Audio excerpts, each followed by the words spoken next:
আসসালামু আলাইকুম বন্ধুরা, আশা করি আপনারা প্রত্যেকে ভালো আছেন। তো আলহামদুলিল্লাহ আমি আপনাদের দোয়ায় ভালো আছি। তো বন্ধুরা, আজকে আপনাদেরকে দেখাবো কিভাবে আপনারা আপনাদের রকেট অ্যাপ্লিকেশন থেকে ডাচ বাংলা ব্যাংক অ্যাকাউন্টে টাকা ট্রান্সফার করবেন। তো সেটা করার জন্য আপনাদের ফার্স্ট টেবিলে চলে যেতে হবে আপনাদের যেই রকেট অ্যাকাউন্টে টাকা রয়েছে সেই রকেট অ্যাকাউন্টে। অলরেডি বন্ধুরা, আমি আমার রকেট অ্যাকাউন্টে চলে আসলাম। এখান থেকে রকেট অ্যাপসের উপর ক্লিক করে দিলাম। তারপর এখান থেকে আপনাদের পিনটা দিয়ে দিবেন। তো আমি আমার পিনটা দিয়ে জাস্ট এখান থেকে লগ ইন এই বাটনটির উপর একটি ক্লিক করে দিলাম। অলরাইট বন্ধুরা, যখন লগ ইন বাটনটির উপর আপনারা ক্লিক করে দিবেন, তখন ক্লিক করে দেওয়ার পরে কিছুক্ষণ ওয়েট করবেন। ওয়েট করার পর এরকম একটা ইন্টারফেস আসবে। তো এখান থেকে আমি আমার ব্যালেন্সটা এখন চেক দিব। তো দেখতে পাচ্ছেন আমি ট্যাপ এটাতে ক্লিক করলাম। ক্লিক করার সাথে সাথে দেখতে পাচ্ছেন আমার ব্যালেন্স কিন্তু রয়েছে 15,000। তো এই টাকাটা আমার ডাচ বাংলা ব্যাংকে আমি ট্রান্সফার করব। তার জন্য এখানে দেখবেন একটি অপশন পেয়ে যাবেন। এখানে অনেকগুলো অপশন পেয়ে যাবেন। দেখেন send money, mobile recharge, cash out, merchant pay, add money, bill pay. তারপরে একটি অপশন পেয়ে যাবেন ব্যাংক ট্রান্সফার। তো জাস্ট কি করবেন, এখান থেকে ব্যাংক ট্রান্সফার এই অপশনটির উপর একটি ক্লিক করে দিবেন। অলরেডি বন্ধুরা, তারপর এখান থেকে কি করবেন, যেহেতু আমরা আমাদের ব্যাংক অ্যাকাউন্টে ট্রান্সফার করবো, তার জন্য আদার অ্যাকাউন্ট এই অপশনটির উপর একটা ক্লিক করে দিব। অলরেডি বন্ধুরা, তারপর আপনি আপনার এই অ্যাকাউন্টে ট্রান্সফার করবেন টাকাটা, নাকি ডেবিট কার্ড, মানে আপনার যে কার্ডটি আছে সেই কার্ডে আপনি ডেবিট কার্ডে টাকাটি ট্রান্সফার করবেন। তো আমি যেহেতু অ্যাকাউন্টে ট্রান্সফার করবো, তার জন্য এটার উপর আমি ক্লিক করে দিলাম। আর এখান থেকে আমাদের যে অ্যাকাউন্ট নাম্বারটি আছে সেই অ্যাকাউন্ট নাম্বারটা এখানে আমরা বসিয়ে দিব।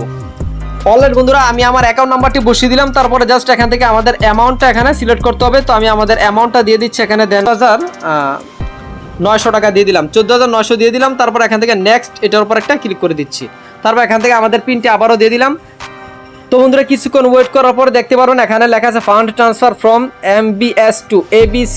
অ্যাকাউন্ট নাম্বারটি এখানে লেখা আছে সাকসেস। তারপর এখান থেকে দেখতে পাচ্ছেন 14,800 টাকা কিন্তু অলরেডি আমার ব্যাংক অ্যাকাউন্টে চলে আসছে। তো দেন এখান থেকে আপনারা চাইলে এই রিসিভ যে অপশনটি আছে, এই রিসিভ এই অপশনটির উপর আপনারা ক্লিক করে দিতে পারেন। ক্লিক করে দেওয়ার পর এখান থেকে কিন্তু আপনার ফুল ডিটেলস চলে আসবে।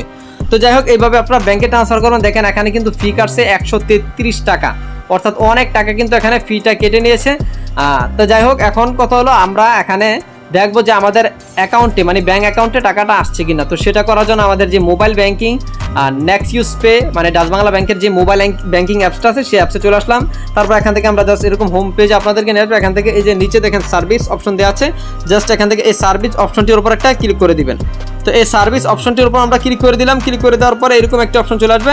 এখন আমাদের ব্যালেন্সটা দেখার জন্য আমরা জাস্ট কী করবো, ব্যালেন্স ইনকোয়ারিটি এটার উপর একটা ক্লিক করে দিলাম। ক্লিক করে দেওয়ার পরে আমরা এখান থেকে জাস্ট কী করবো, আমাদের যেই ডেবিট কার্ডটি আছে সেই ডেবিট কার্ড এটার উপর একটা ক্লিক করে দিলাম। ক্লিক করে দেওয়ার পরে কতক্ষণ ওয়েট পরে দেখবেন আমাদের ব্যালেন্স কিন্তু দেখেন অলরেডি কিন্তু প্রায় 55,800 টাকা কিন্তু আমাদের অ্যাকাউন্টে চলে আসছে। তো আপনি যদি আপনার যে অ্যাকাউন্টের লেনদেনটি দেখতে চান, তাহলে কিন্তু এখানে একটি অপশন দেওয়া থাকবে, এই যে দেখেন মিনি স্টেটমেন্ট। তো জাস্ট মিনি স্টেটমেন্ট এটার উপর ক্লিক করলে কিন্তু আপনার সকল স্টেটমেন্ট দেখতে পারবেন। এরপরে জাস্ট এখান থেকে ডেবিট কার্ড এটার উপর ক্লিক করে দিলাম। এখন কিন্তু দেখতে পারবেন যে আমার রকেট অ্যাপস থেকে কিন্তু আমার এই অ্যাকাউন্টে প্রায় 14,800 টাকা হয়ে গেছে। দেখতে পাচ্ছেন ঢুকছে, এই যে দেখেন লেখা আছে 26 তারিখ ফান্ড ট্রান্সফার কার্ড 14,800 টাকা। তো এইভাবে আপনারা প্রত্যেকে রকেট অ্যাকাউন্ট থেকে আপনাদের ডাচ বাংলা অ্যাকাউন্টে টাকা ট্রান্সফার করতে পারেন। ধন্যবাদ বন্ধুরা, ভিডিওটি দেখে যদি ভালো লাগে থাকে অবশ্যই ভিডিওতে লাইক করে দিবেন। আর আপনি আমার এই চ্যানেলে নতুন হয়ে থাকে অবশ্যই চ্যানেলটা সাবস্ক্রাইব করে সাথে থাকবেন।